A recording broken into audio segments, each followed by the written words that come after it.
So thank you all again for joining. Sorry for getting started a little bit late. We appreciate everyone joining the fourth webinar in the Horticulture for Development Professional Series on how to apply best practices in project management. Thank you for those who have joined for the fourth time and are part of the series and certificate. And for those who are new, welcome. We appreciate you attending. This series is focused on providing professional development for researchers, students, practitioners, and others interested in the intersections between horticulture and international development. Webinars have been scheduled every Thursday at 11 a.m. Eastern Standard Time, and they will run through September 19th will be our last one. As you're aware, we are offering certificates for participants who are attending all 9 of those webinars, and we're excited for those who are going through the entire series or those who are just joining for individual sessions. So just to take a moment to introduce the organizing entity, the Feed the Future Innovation Lab for Horticulture, or the Horticulture Innovation Lab, is a global research network that advances fruit and vegetable innovations, empowering smallholder farmers to earn more income while better nourishing our communities. We are based at the University of California, Davis, and have been funded by USAID for 10 years to conduct horticulture research, and currently have about 22 projects in 14 different countries. We decided to do this series because we felt horticulture is a critical aspect of addressing malnutrition and obesity, while also creating wealth, especially for women, youth, and other marginalized populations. Over these 9 webinars, including this one, we hope to pass along lessons we've learned over these 10 years to help build capacity in project management and promote the importance of fruit and vegetables globally. My name is Kyle Friedman. I've been the host for this series. It's nice to meet all of you and continue to chat with you. I'm a graduate researcher for the Horticulture Innovation Lab. I previously worked at an organization called RTI International, managing large donor-funded food security and agriculture projects. And it's been a real pleasure to be able to lead this series and learn alongside you. Just a few quick housekeeping items before we get started and I introduce our presenter. Participants are muted during the presentation. For any questions you have, please submit those in the Q&A section of your Zoom control bar along the way. We will get to questions at the end, so please feel free to send those along as you think of questions.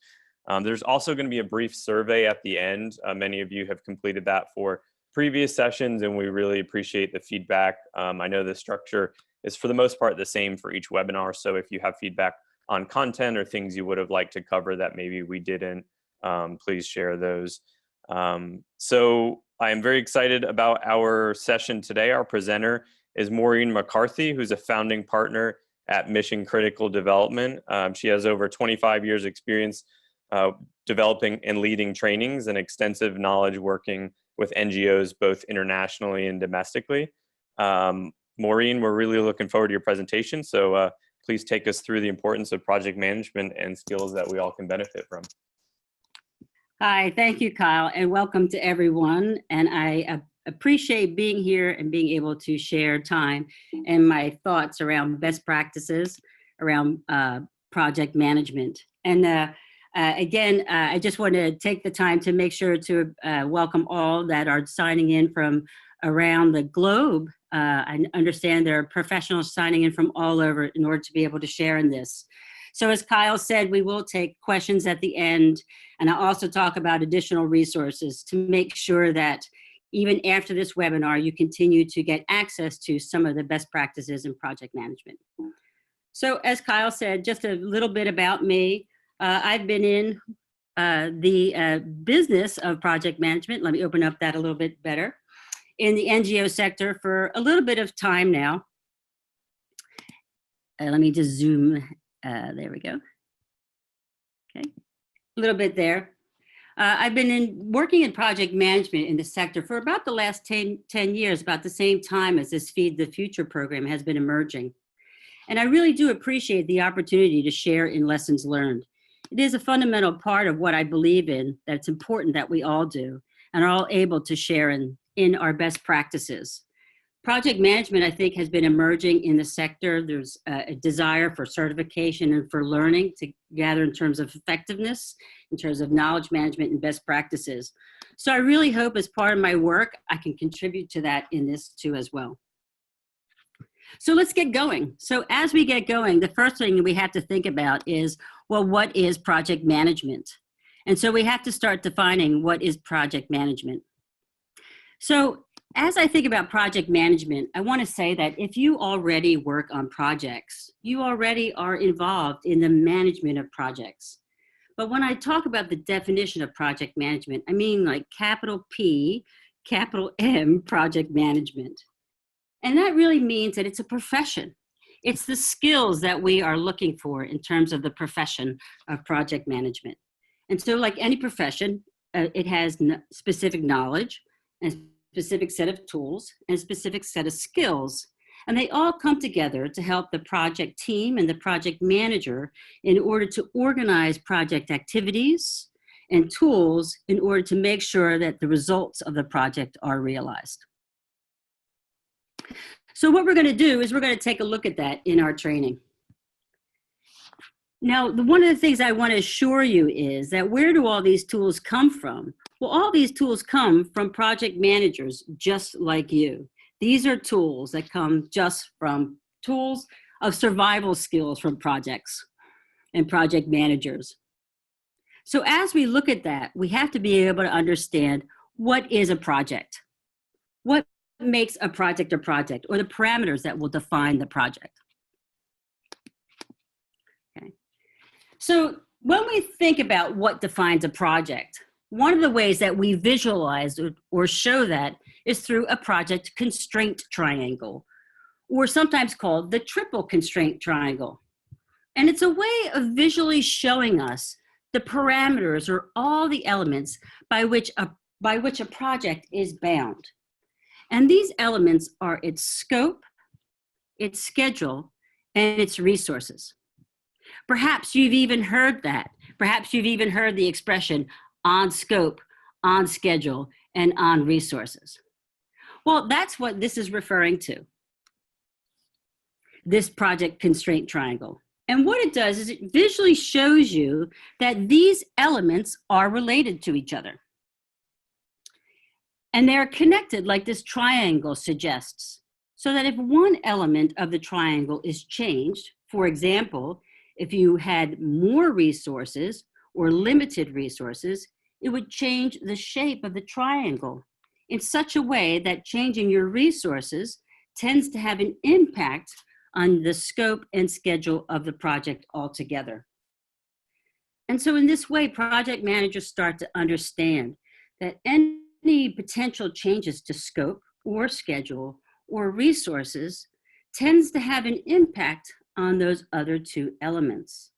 So project management then becomes the ability of the project manager and the project team to manage those constraints as they go through the project.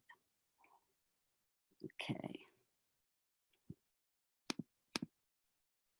Now, additionally, it's important to recognize that in the social sector, our projects are also above just delivering on a certain set of scope deliverables.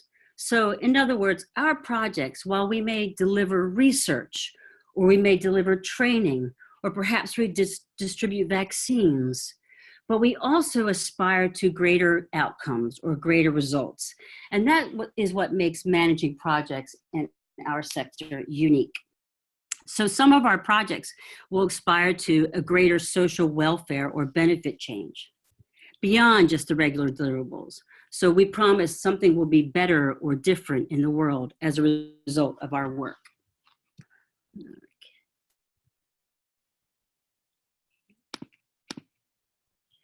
Now, when we thought, I just want to take a pause about thinking about the project manager before we get into the overview of project management best practices. So in thinking about a project manager, when we think about managing the scope and the schedule and the budget and bringing clarity and bringing visibility into all those decisions to make sure the project keeps moving, often the challenge for the project manager is that though they have great accountability, they often have to move a project forward with people with whom they have limited authority over. So if you think about it in this way, it's a very sort of complex job requiring multiple skill sets in different ways. So can you imagine now what some of those requirements might be?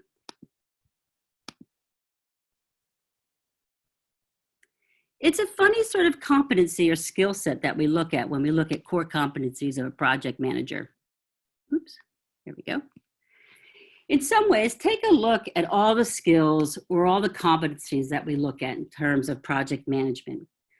Have you ever heard of the expression, a jack of all trades, a master of none? What that means is having a little bit of knowledge in a lot of different areas. And I think that is very representative of what a project manager needs. A little bit of knowledge in a lot of different areas. So just look at the top left-hand side here in terms of competencies, personal self-management. These are the skill sets that you innately have. Maybe you're a really good listener, or you're really good at analyzing a situation or data, or you have very good presentation skills or prioritizing skills. These are skills that are very helpful in terms of being a project manager. And you might find yourself more or less have depth or experience or competencies in these different areas. These are sort of your innate skills that you bring and that you try to deepen as you develop your practice in project management. Below that, look at the development sector knowledge.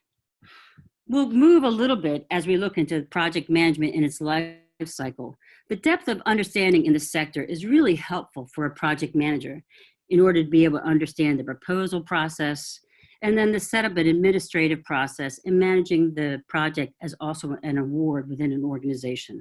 So a depth of knowledge around managing that in our context is really very helpful for a project manager to be successful. On the right-hand side, interpersonal leadership skills on the top and the PM technical competency skills on the bottom. And this sometimes can be thought of as the art and the science of project management. The interpersonal leadership skills, this is your ability to move that agenda through people without authority. This is your ability to inspire, to show leadership, to resolve conflicts, to build consensus and team building through multiple departments and sometimes multiple agencies on a project.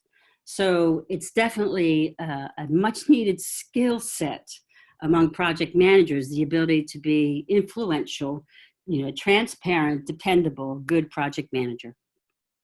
And then on the PM technical competency skills, this is the understanding of the technical skill sets of project management, the profession of project management. This is largely what we're going to spend in this webinar, giving you an overview of these project management technical competency areas. Now, I just want to take a moment just to have a little clarification about the definition around projects, programs, and portfolios. Because sometimes we hear these words, and I just want to make sure we understand that they are distinct, although they are related. So at the bottom of this pyramid, you'll see how they are related together. So project at the very level of an organization, this is where we do the basis of our work. This is where we get awards and we get agreements and we get grants and contracts and we receive money and we have deliverables and we do the work. And this is the work of project management. Now, organizations that have many projects then will start to organize and put those projects in collections. And maybe they organize them by sector or by region, but it's a way of integrating management and learning. And so that's program management, thinking about resource distribution and learning and the collection of those projects. And then finally, large organizations may have large portfolios, maybe a big regional or big sectoral portfolio. And that's the ability to then look at sort of strategic investment in certain directions. So they are related to each other, and the ability to do good programmatic or good portfolio management is really dependent on good project management techniques. So let's take a look at project management then. So when we're talking about project management then, it's the immediate tangible results of the work, what the award is, what the contract is, what the deliverable is. Okay. So when we look at managing in project management, managing that award, managing that contract, managing that deliverable, one of the ways that we do that is we think about a project in terms of its life cycle. It has a schedule. It has an identified timeline. It will start and it will end. And in that way, it has a lifespan. And when we organize, it's our first organizing thought around how to visualize a project and make it manageable. And when we organize it into the life cycle, it's our first way of looking at what are specific activities that we do in a project based upon where it is in its life. And that's our very first way of starting to organize ourselves around managing a project, is to start dividing it up into a life cycle or a life phase. So as we go through, I'll take you through a little bit more in detail some of the skills or tools that you employ during each of these phases and how they help a project manager and a project team. But on a very large sense here in the diagram, I'm showing you a 6-phase life phase approach to project management in the NGO sector. So phase 1, the identification and design, that traditionally we think of as the proposal phase, when we look for opportunities and we find matches with donors and funders and other partners in order to further our work or our mission in different areas.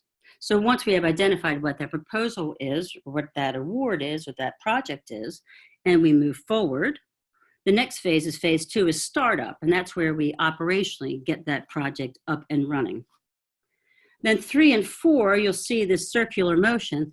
That's showing you about implementation and execution. This is now we have the project, it's set up and we're operational, and now we have to implement it. And so that's done in waves or phases as the project moves through its life cycle. You plan, you implement, you make some adjustments, and you move forward doing it again. Now the circle around the cycle there, the phase 5, ongoing monitoring, evaluation, and control, that's there to show you that actually it's not just stage 5, that these are elements that are occurring throughout the project, that there are elements of monitoring and evaluation and control that are occurring throughout its life cycle. So it wraps around the entire process. And then phase 6 is the close and transition. So if you are ending your activities and you are going to terminate, what happens to the project or the good work after you're done? So by organizing in this way, we maybe even employ different teams, and we have different skills and tools that we use depending upon where we are in order to manage the project successfully. Okay, so we're going to get started then in taking a look at that first phase, identification and design. And again, sometimes we think of this as the proposal stage. And really what we're looking at doing is putting together that proposal package. The technical design of the scope, which will include the schedule and the resources, and usually some idea of key management and personnel, a high-level management chart. Okay, let me show you this. Now, the identification and design and action, the proposal process. So when an organization sets out to win a new grant or award, oops, this is a key organizational process because, you know, this is how organizations will, let me zoom to so you can see this a little bit. This is how, oops. This is how organizations build to get their processes of money. They're always looking for how do they get their awards, how do they get their opportunities, what's happening in the funder space. So this is typically a key organizational process that organizations will have invested a key amount of time and money into designing to make sure they have this. So at a high level, I'll go through this with you. Oops, lost my hand. There we go. Okay, so the first part is identifying qualified leads. Now, usually a business development in a large organization, someone is looking for what's happening out in the funder space. And the funders are transmitting this. They are letting people know the strategy and the direction of where they're going, because they are also looking to find other people in this space. They're looking to find NGOs and other organizations in order to help them with their strategies. So everyone's trying to find the right opportunity. When those leads have been identified, then typically an organization will move into a capture phase. And this is where they're trying to identify, can they move forward and what are all the details that they would need in order to put together a proposal and the partners and that sort of thing. Once that's done, the organization then will move into a formal bid and proposal where they submit a formal bid. And hopefully, back and forth in that bid and response process, you were then funded. And then the last part would be to launch. Okay. Now, if we take a look, that process has to be replicated. There's a lot of foundations and a lot of different countries that provide aid and assistance that organizations look for in terms of funding opportunities to move forward. And there's usually a lot of guidance. I know USAID and the Bill and Melinda Gates Foundation and lots of the other funders will put out a significant amount of guidance that the business development teams will use in order to both foresee what's coming and then to be able to follow through on the proposal. Now, what's going on during that phase is that the technical scope is being designed. And so what's happening in that bid and proposal process is the scope is being narrowed from a general idea through the assessment and the analysis and back and forth until finally in the final proposal and the final acceptance, the final targets and agreed upon scope has been set. And that is part of the consideration of the dialogue that's going forth and back and forth, looking at the needs and the prioritization, making considerations, budget considerations, capacity considerations, feasibility considerations, until finally that technical scope has been set. And if you're in your project or a project manager, you'll often find that summary scope in the project log frame that often is included in the proposal or in the final proposal. It'll show you the major summary of the deliverables, the key outputs, what has been designed in the project as the key deliverables, and also what the objectives were that were set in those short-term results that are expected to be seen. So it's good for every project manager to be taking a look at the project log frame, know what the project log frame says, make sure it's operational, make sure you know it's changed and updated. Oftentimes your monitoring and evaluation plan is based upon this. I know that as part of the webinar series, there's a whole deeper dive into monitoring and evaluation. I strongly encourage you to as well to take part in that. I think it's a very important skill set for the project manager to be involved in monitoring and evaluation. So look for more opportunities to do that through this webinar series. Okay, that was a very high level of identification and design.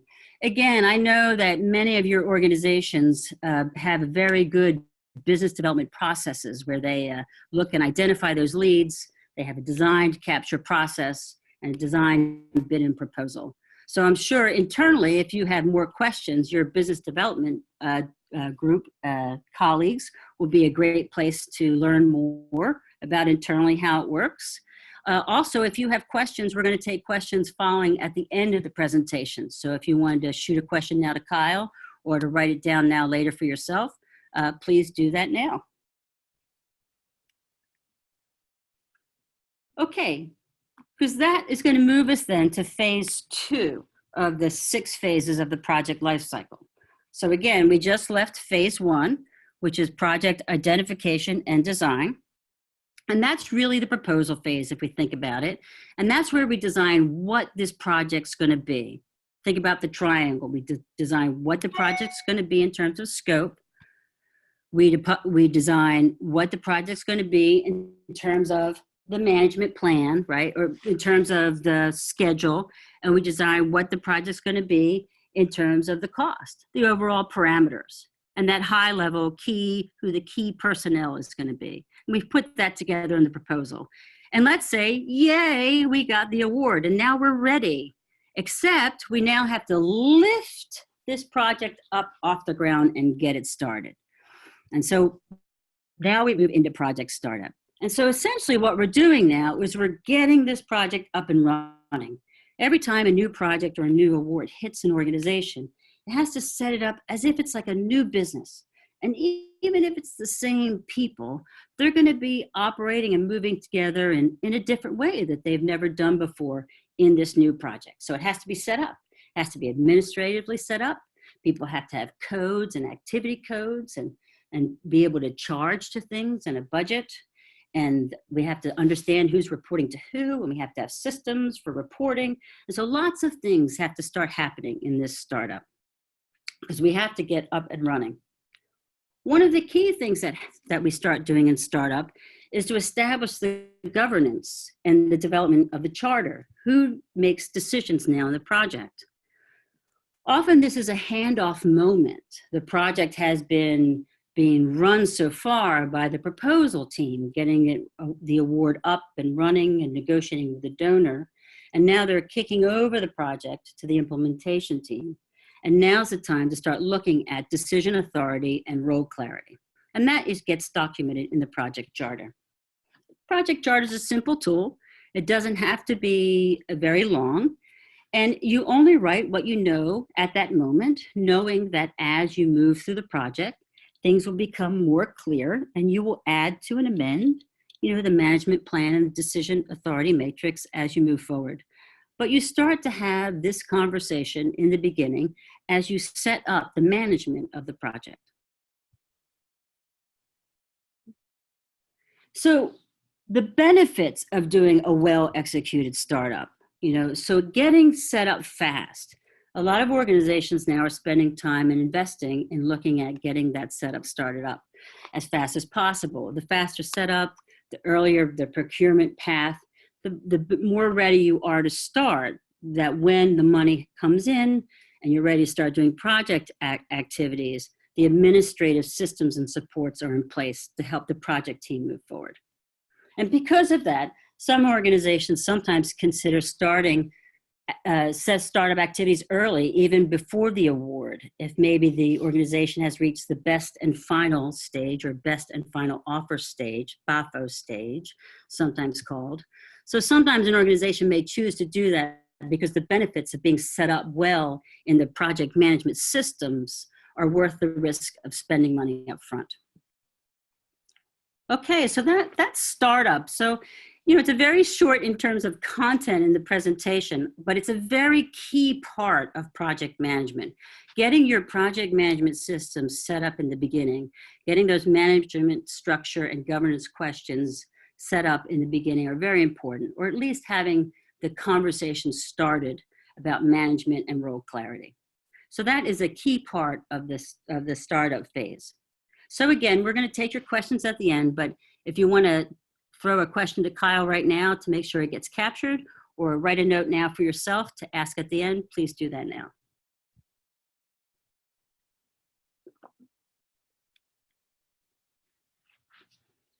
Okay, because that's going to move us into phase 3 planning. And remember, phase 3 planning and phase 4 implementation, if you look down there at the bottom at the faded out diagram, they're in a cycle with each other. So it's a feedback loop. So it's a continuous feedback as the implementation team moves through the project. They plan some phase of the work, they implement it, they learn from that implementation, they take those adjustments, they add that back into their plan, and they implement.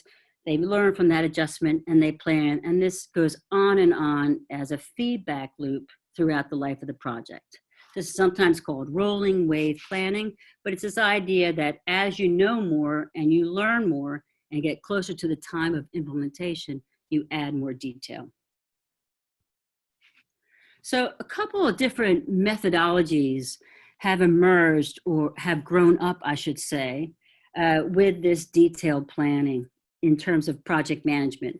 And again, project management is itself an emerging profession and has really been growing up in the last 30 or so years. And so as project management evolves, so have the approaches too as well. So a couple of key things that we start to see in terms of management of key, the scope, schedule, resources of implementation. We have the traditional approach, or what's sometimes called the waterfall approach.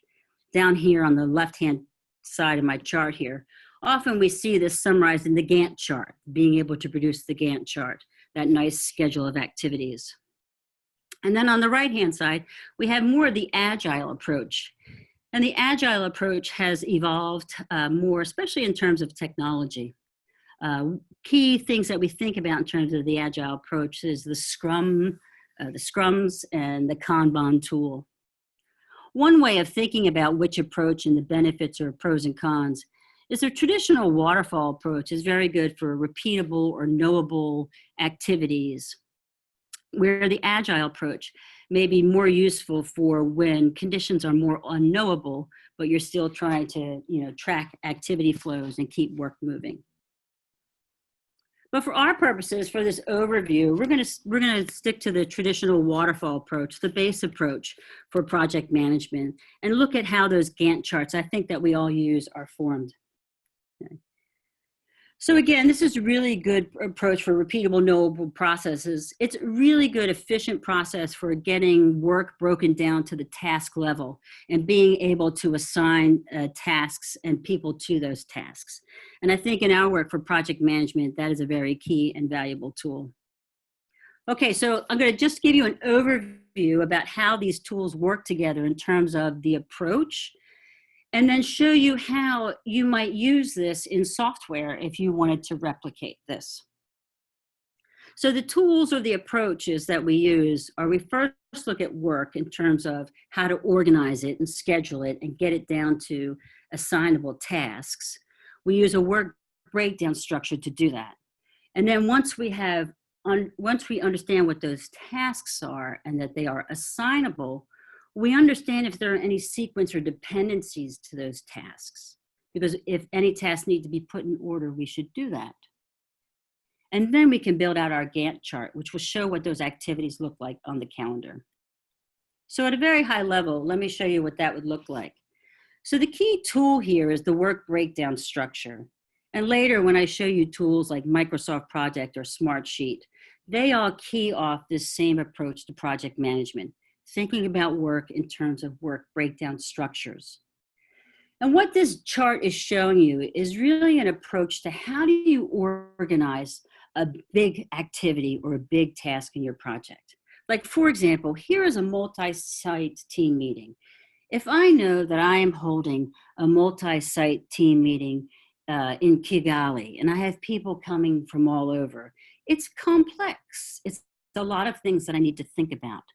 And it could even feel overwhelming if I start to think, what do I do next in order to make sure this happens?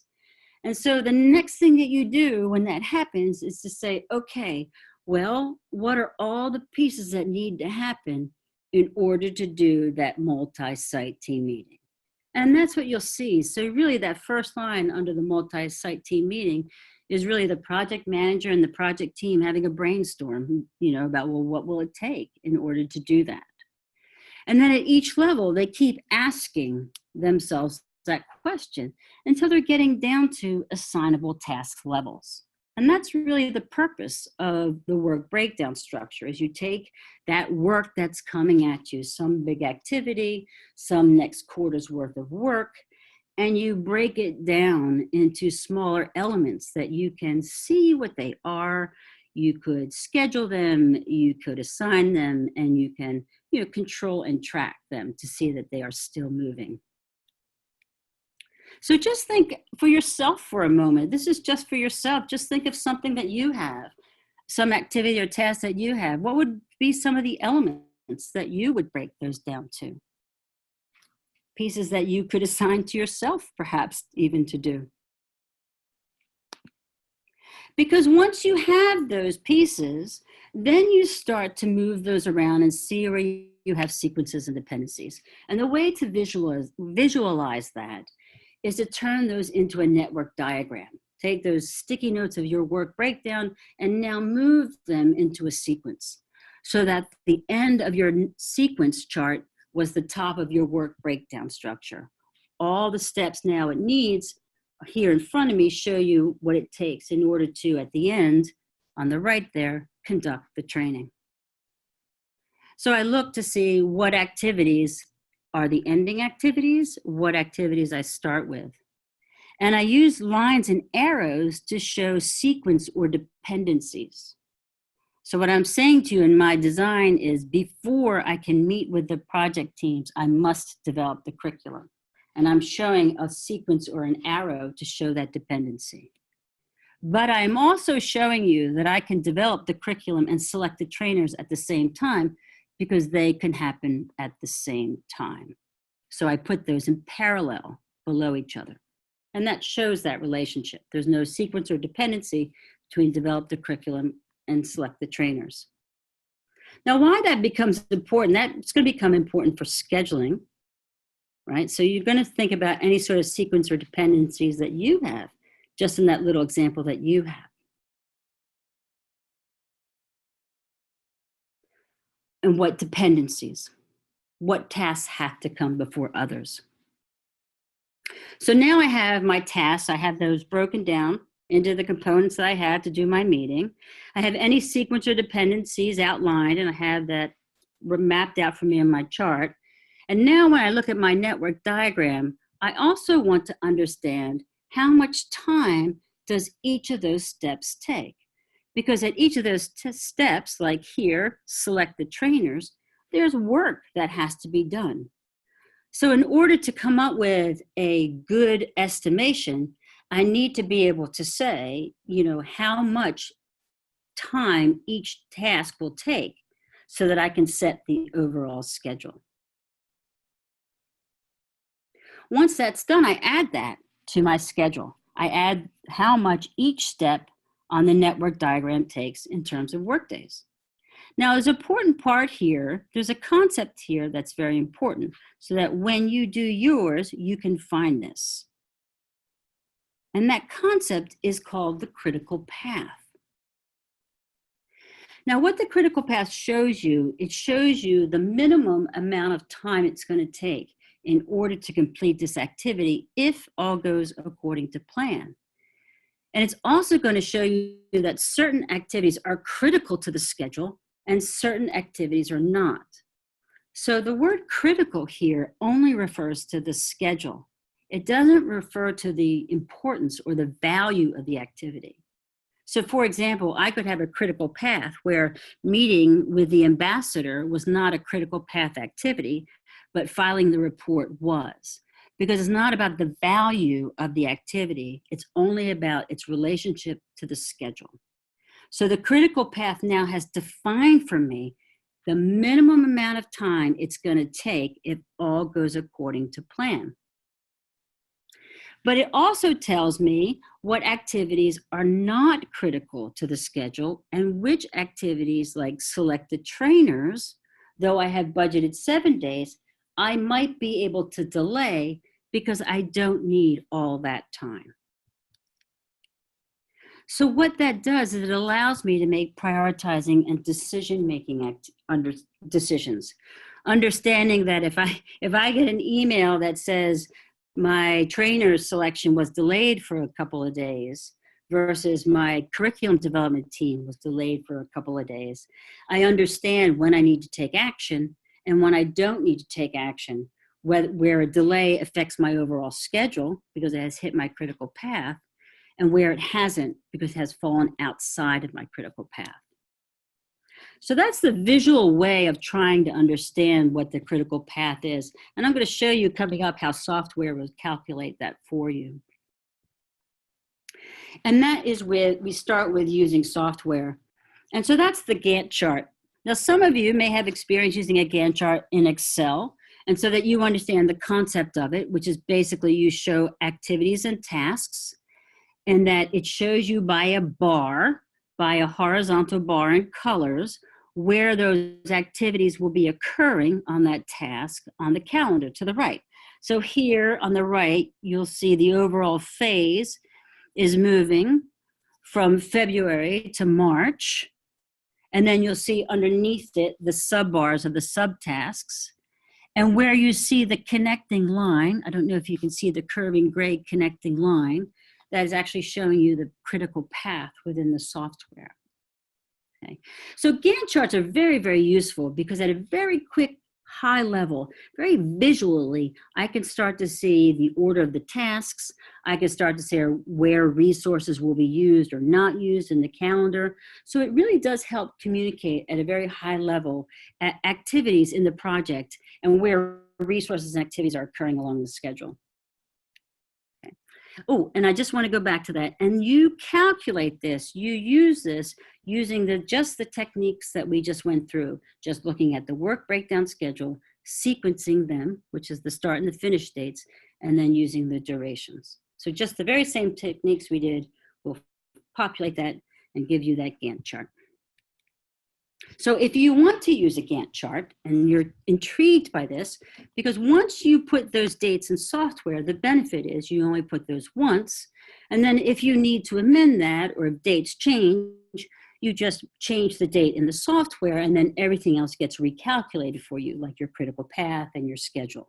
So that's very handy and very compelling to be able to do that once.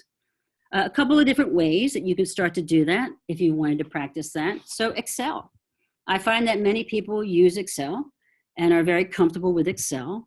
So one way to get started using a Gantt chart might be to use a Excel Gantt add-in. So this would be something that you would want to talk with your internal IT department if you were wanting to add that onto your computer. But definitely, I do recommend Excel just because we're so familiar with how Excel works and how to use the Excel spreadsheet already that it's an easy leap into using the Gantt feature. Some of you may have tried or want to try Microsoft Project. Microsoft Project has a lot of features. It is probably chock-a-block full of features, more than you could ever need, but it is probably one of the best tools out there in terms of project management.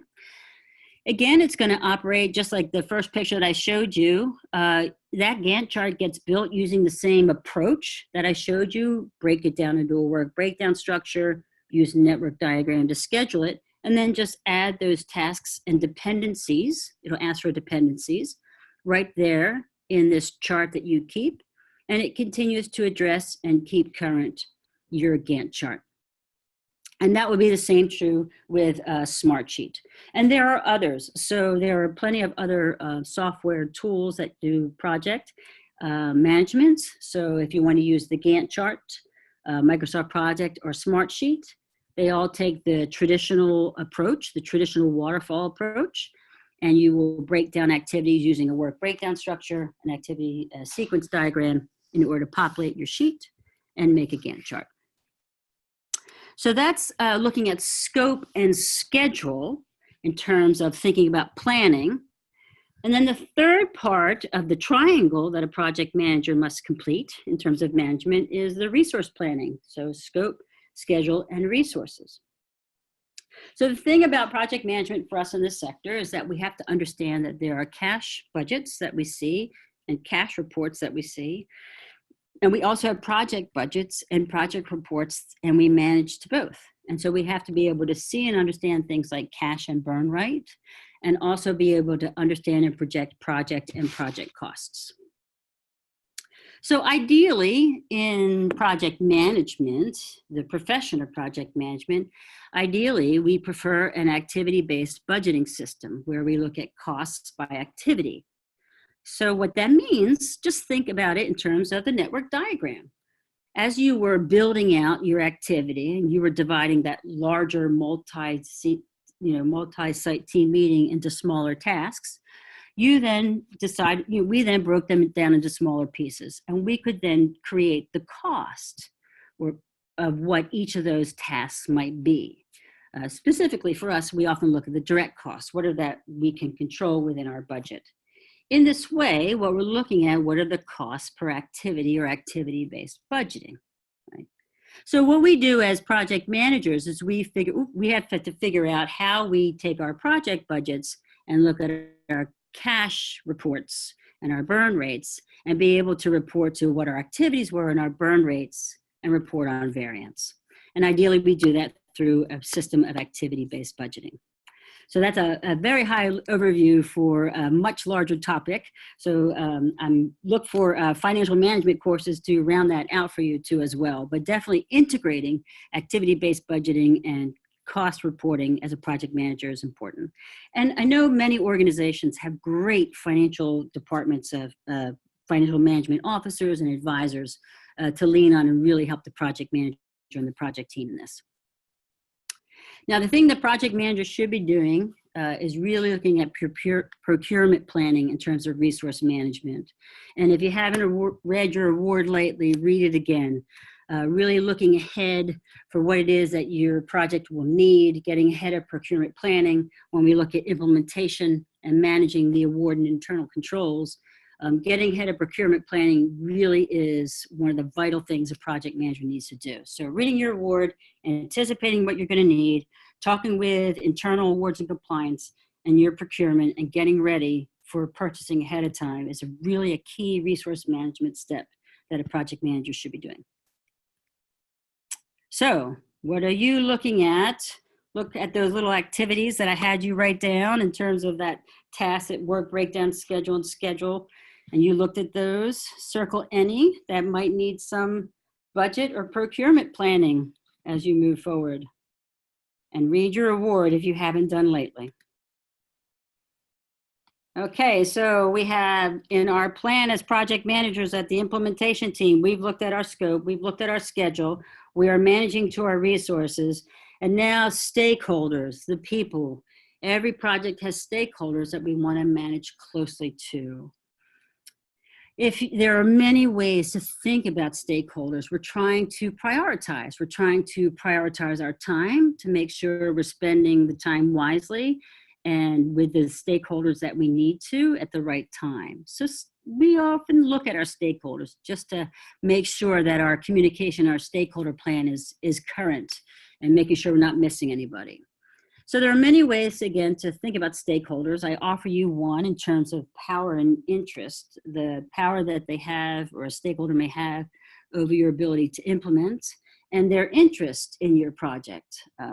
And so it's a way of looking at how do I invest my time and who do I keep informed, who am I just spending time monitoring, and who am I managing closely or keeping satisfied. And again, it implies how much time, what I'm communicating, how I communicate, what my level of investment is.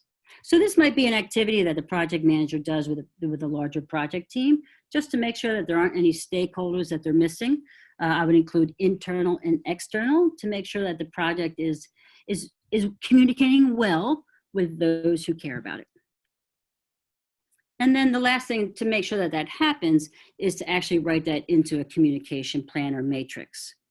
And it might look like something like this, right?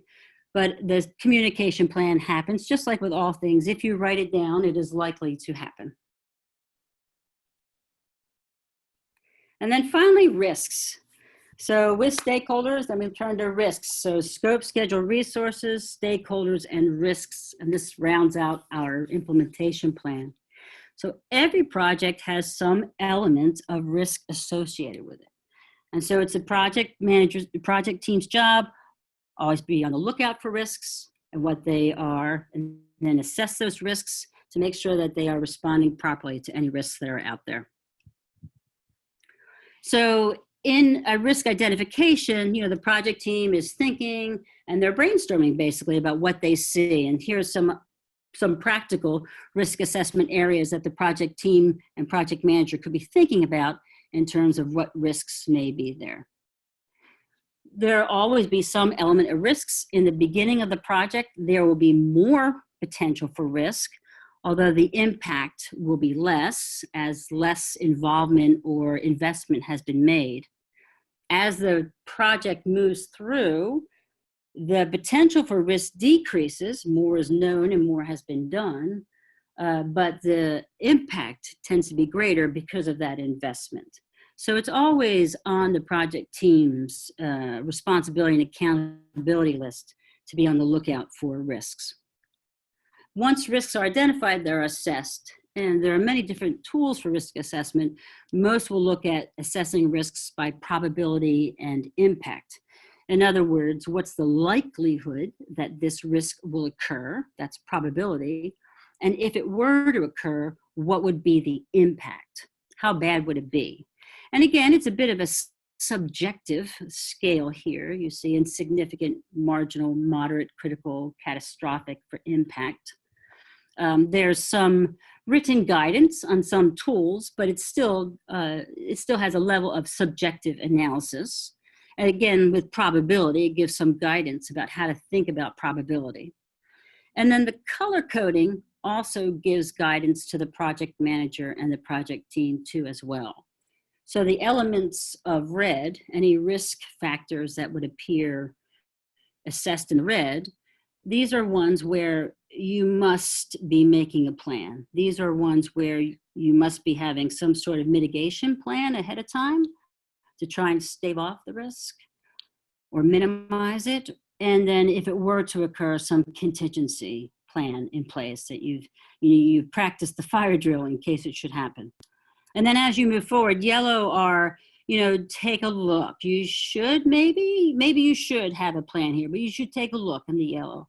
And then the green is, deal with it as it happens. You'll deal with that risk as it is realized if it happens. So that's your way of prioritizing your own time and your own planning time as a planning team in terms of risk assessment. So again, really it's part of the team. The overall part of your project management is looking at risks and try and create and identify them, create an atmosphere where people will talk about them, and even people who will own them and trying to move, a mitigation plan forward.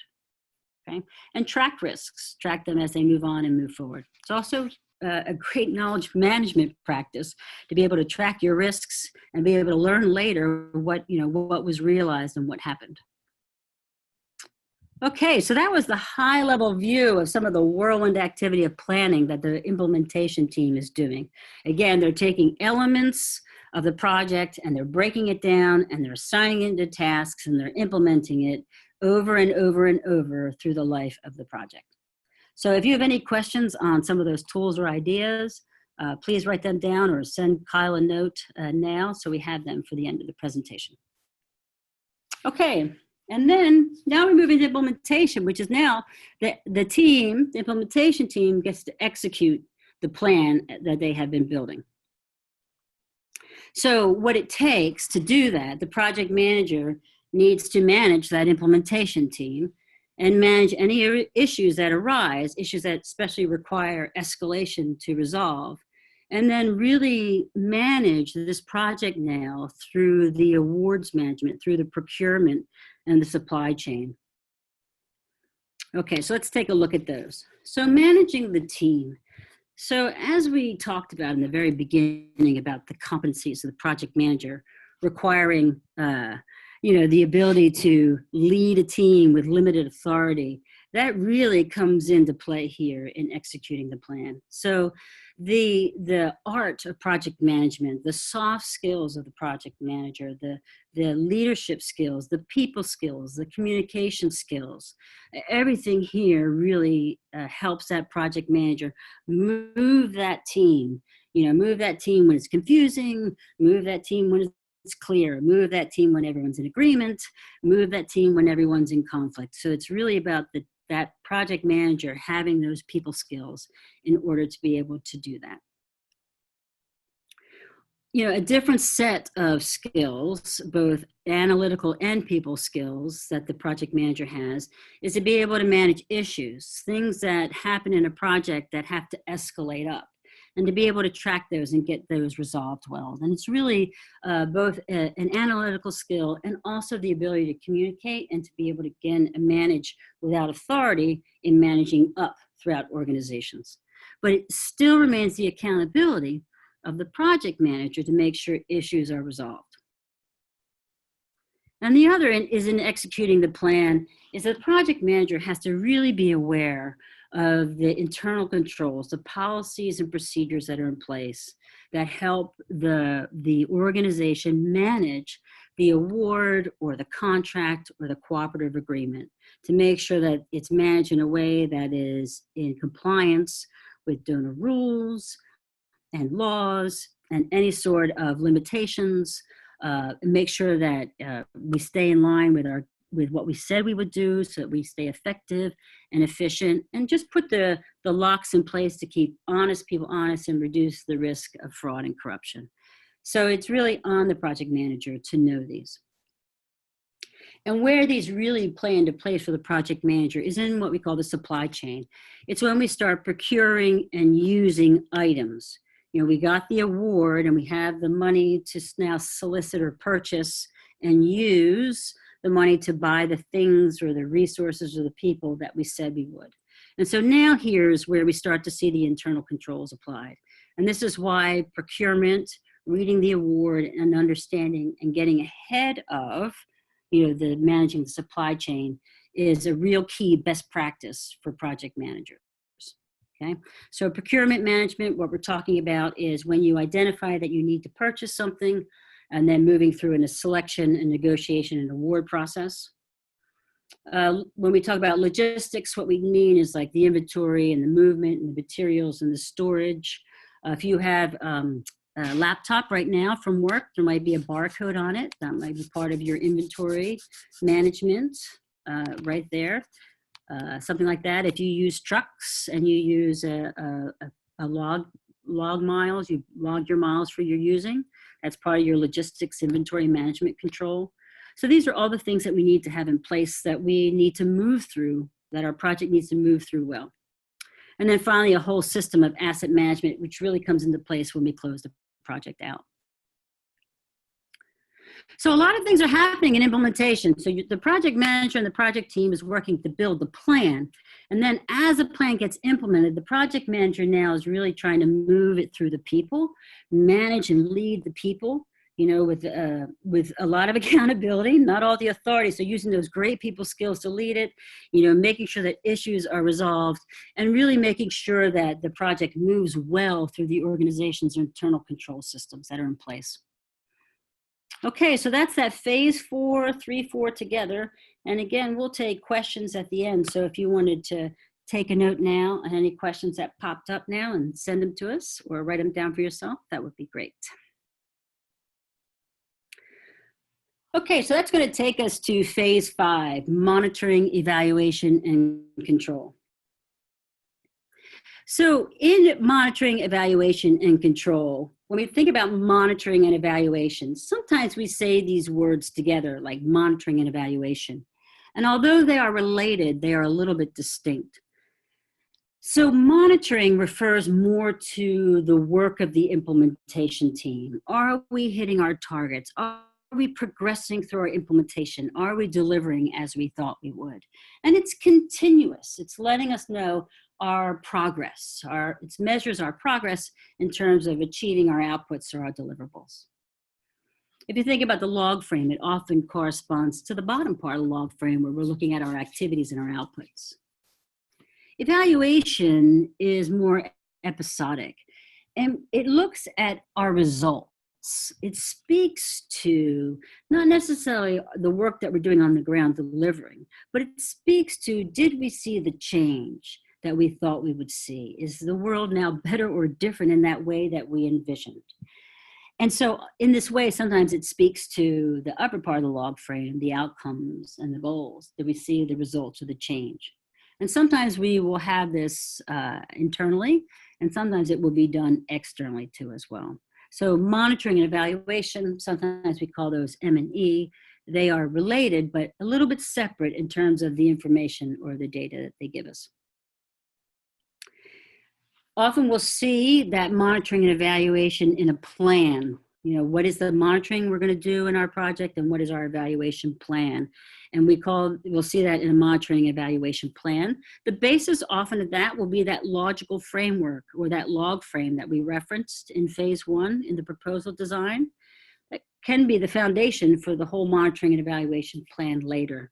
But it will have things in there like, what are our targets? What do we think we should be achieving? And then we'll measure our progress against those targets. And then what's our reporting plan and how we monitor our own data and adjust to that. So that's all part of our monitoring and evaluation plan.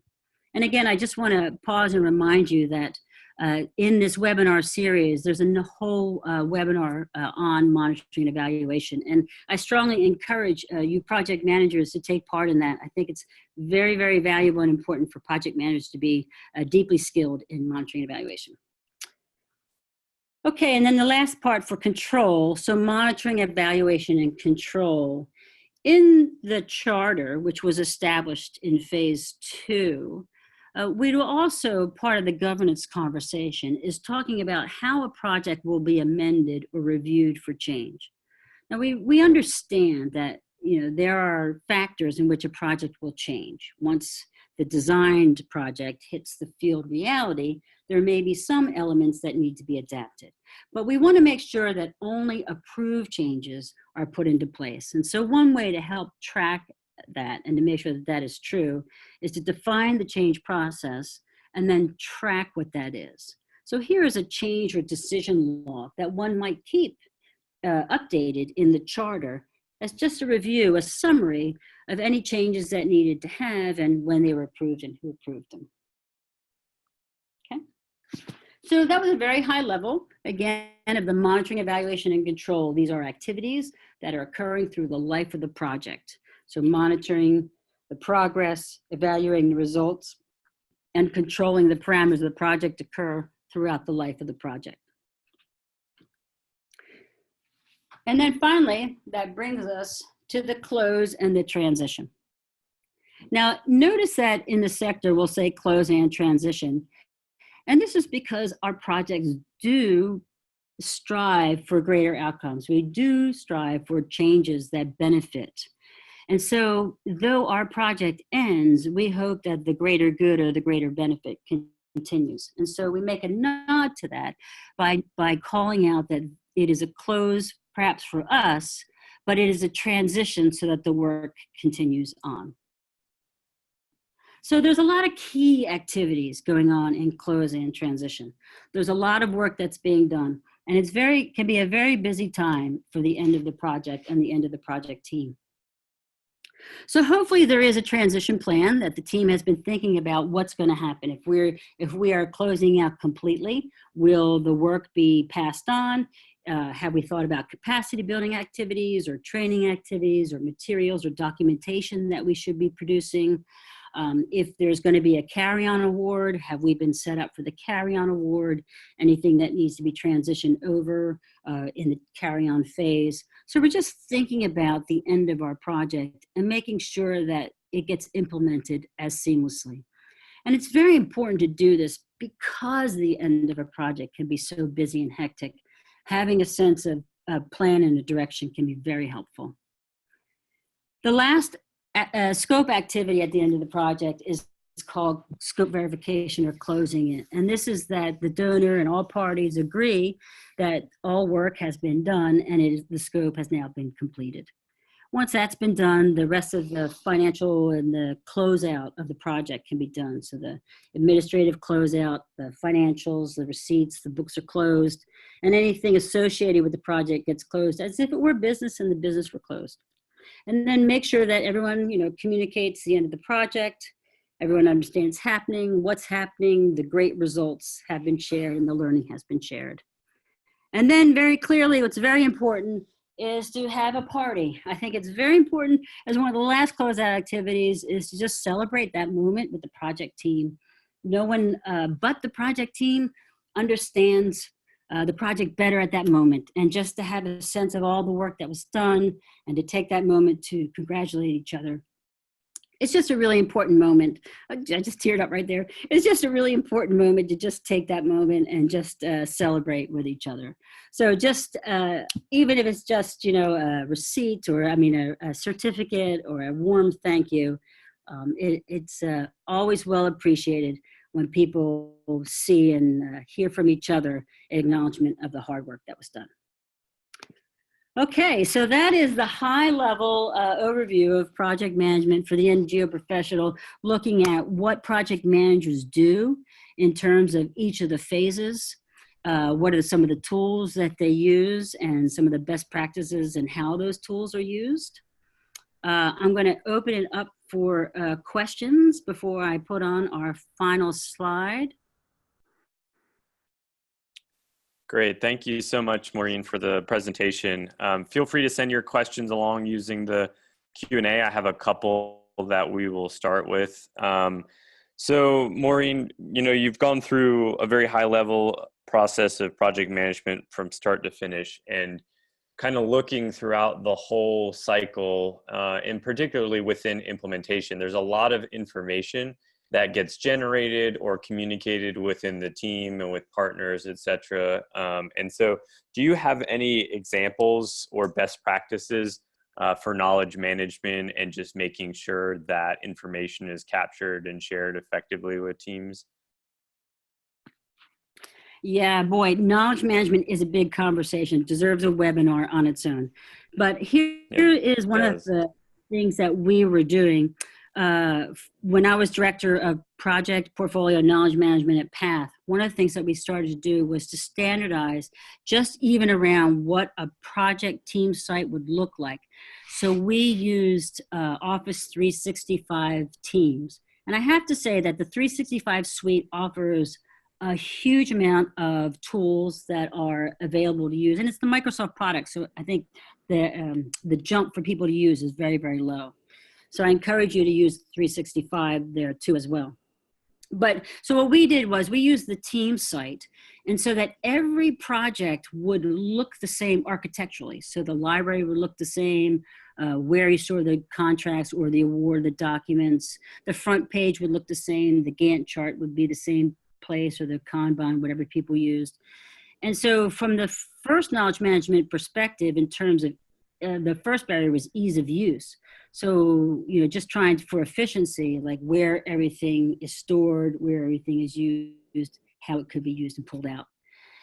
In terms of knowledge management and use, I really think that the emphasis now is on curation. So we have knowledge and we're drowning in knowledge.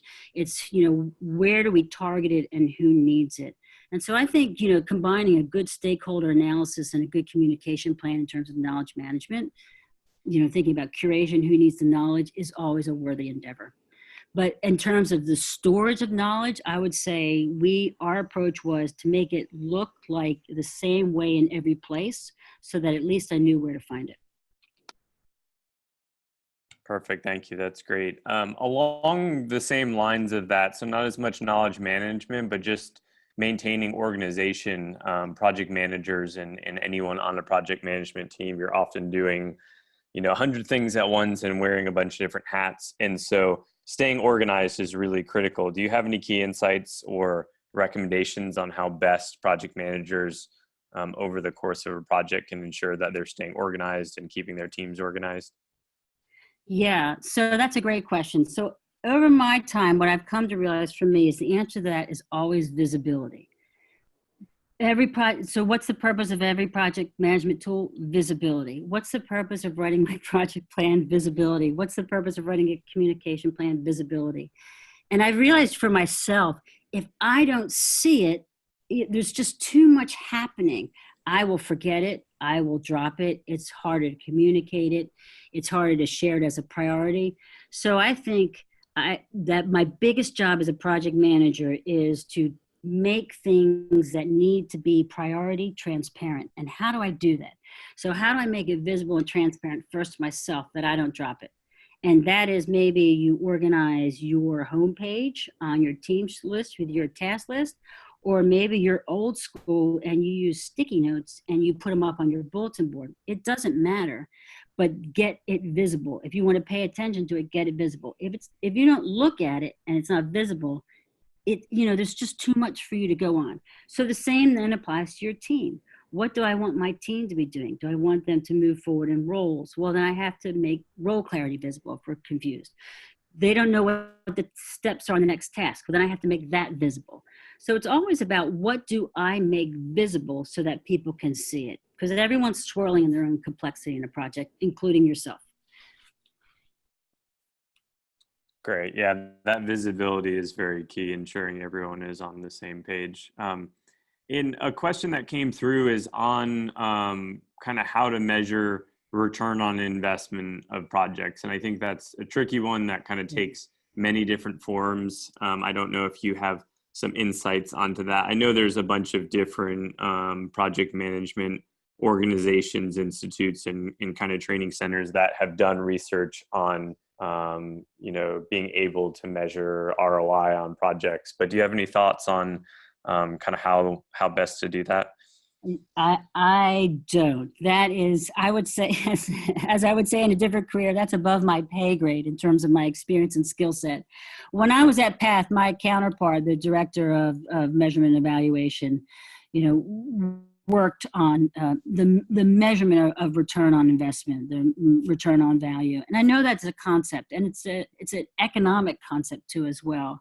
I know Path has done work on that. USAID has done work on that.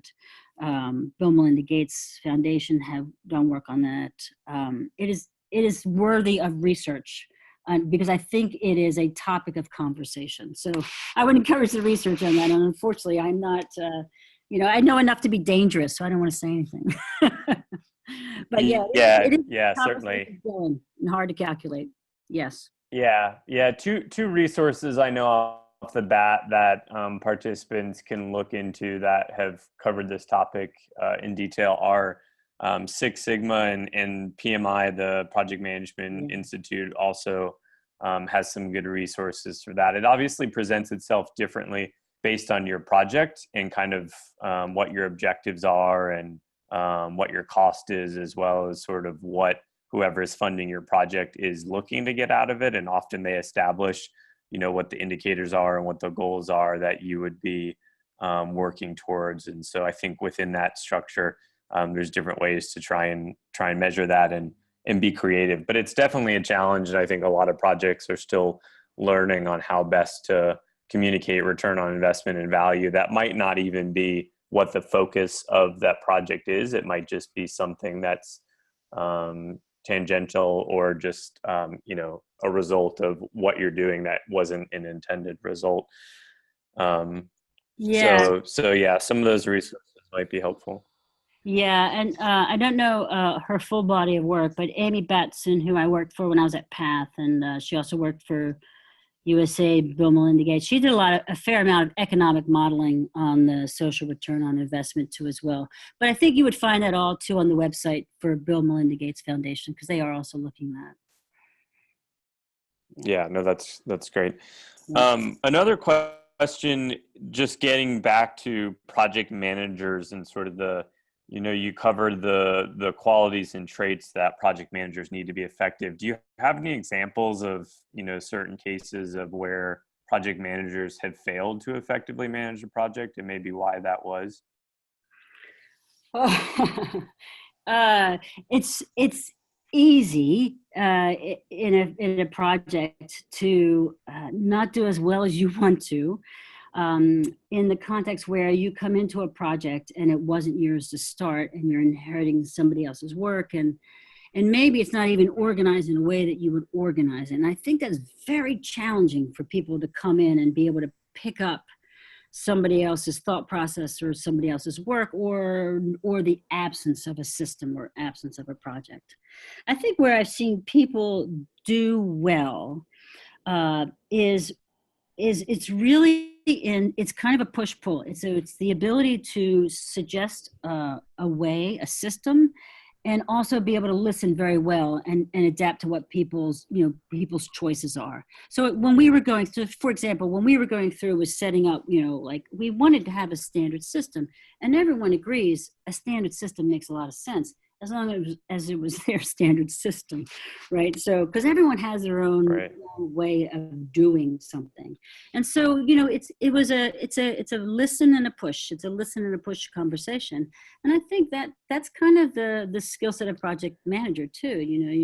You're moving an agenda that people though agree with. You're still like listening and moving as you move through an agenda. So I hope that answers a little bit of that too as well, but. Yeah, no, that's perfect. So looking at financial management, and that is, its own topic and its own training. In my experience, I've done a lot of financial management for projects, and Excel is a great tool for that. And I think there probably are some tools that are developing out there to better assist with financial management, but I guess I've always been, surprised that the rate at which that's been able to develop maybe has been slower, at least to be adopted by a project. So I don't know if there's certain financial management tools aside from some of the project tracking tools that you've used that you might recommend.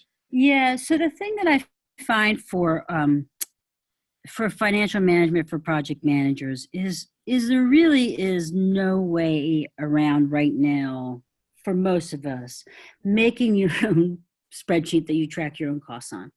And the reason why is because of our organizations are often built to manage awards. And so award management and project management are different. So award is how your organization takes in that money and then manages it transparently in compliance with accounting rules and donor rules and laws and that sort of thing. And so there are certain rules that have to apply in that too as well. So the project has to fit, within that management of what those award rules are. And so I guess I was trying to stress that earlier too as well. So part of knowing, how that fits within, how that comes in, how that operates, how that goes into the finances is necessary because those financial measures now are set up for the management of the award so that the organization can answer those financial questions about was the money used well, was it used transparently. But that's not necessarily the same system that the project manager needs in order to say, hey, I had 25,000 budgeted for this meeting, did I spend it? And so part of the trick is the project manager is going to get reports on cash burn rate about how much the money was spent, but that's not necessarily going to track what that money was spent for. And so I think when you look in the other financial courses and you go deeper, one of the things that project managers do, because they do have to explain variance one way or the other, is they start to learn how to read those cash flow reports well and then track to their own activity budget on an Excel spreadsheet. And I'm sorry to say that, for a variety of reasons, it is the way that is done right now. Right. Yeah. Yeah, definitely. So the first webinar we had was on grants and funding and kind of better allowing organizations and development professionals to kind of understand where they fit along the spectrum of types of grants and projects that they can bid on based on their structure. And so one of the questions we have is, and you've touched on this a little bit, is just how smaller grassroots organizations are able to divide up some of these complex tasks. And I think this picture you've painted is a very general and a good picture of what project management looks like overall, and maybe within, depending on the size and scope of a project, it certainly varies. But what are your thoughts on smaller organizations being able to kind of cover these different areas and ensuring allocation of staff, et cetera?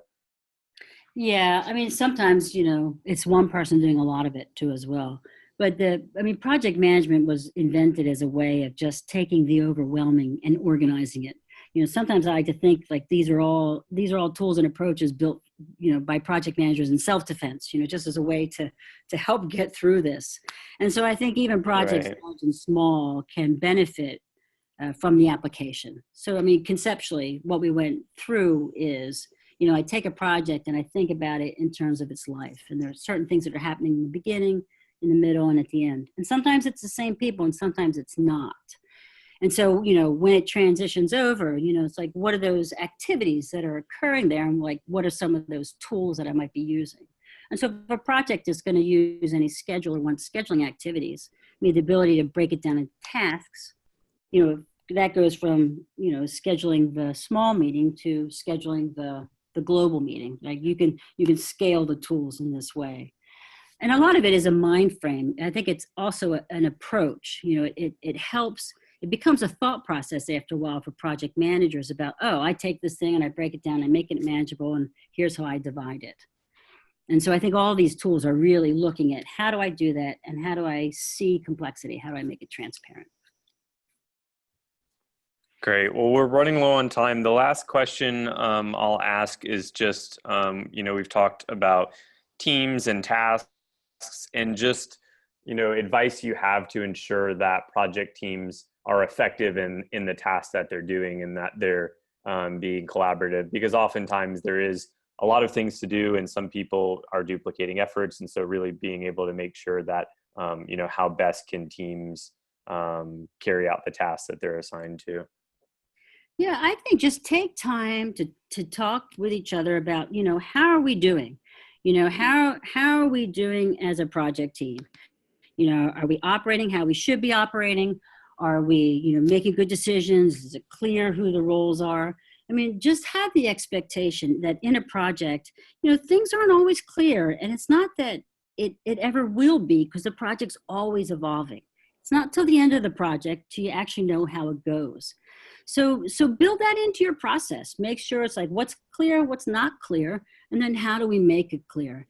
And I think if you build that in from the very beginning, your team will trust that, and then it avoids, some of the hard feelings or issues that arise later. And it just helps you build as you go along. So building your own process as part of your own team development. And ask for help. I put the Feed the Future site back up. My website is up there. Our resources are up there. Ask for help. The community, the sector is filled with people that want to make sure that you're successful. Right. Thank you so much, Maureen, for your presentation and for just allowing us to learn from your experience and expertise. And thank you, everyone who has joined. Just a reminder, as always, you'll receive a brief survey at the end of this webinar, and we do appreciate you continuing to complete those and just give us feedback. Reminder that next week's webinar is a really exciting and very interesting and pertinent topic, which is how to engage youth in horticulture value chains. I know a lot of different donors and organizations are really focused on driving this home as staff and labor within agriculture starts to age, and just ways to better be able to attract youth in horticulture and find opportunities for them. So that is next week, August 22nd at 11 a.m. Eastern Standard Time. Again, we do have the recordings posted on our website, so please check back there for the resources, the recording, and the presentation slides for you to look back at. So thank you all again for joining. We look forward to seeing you next week. Take care.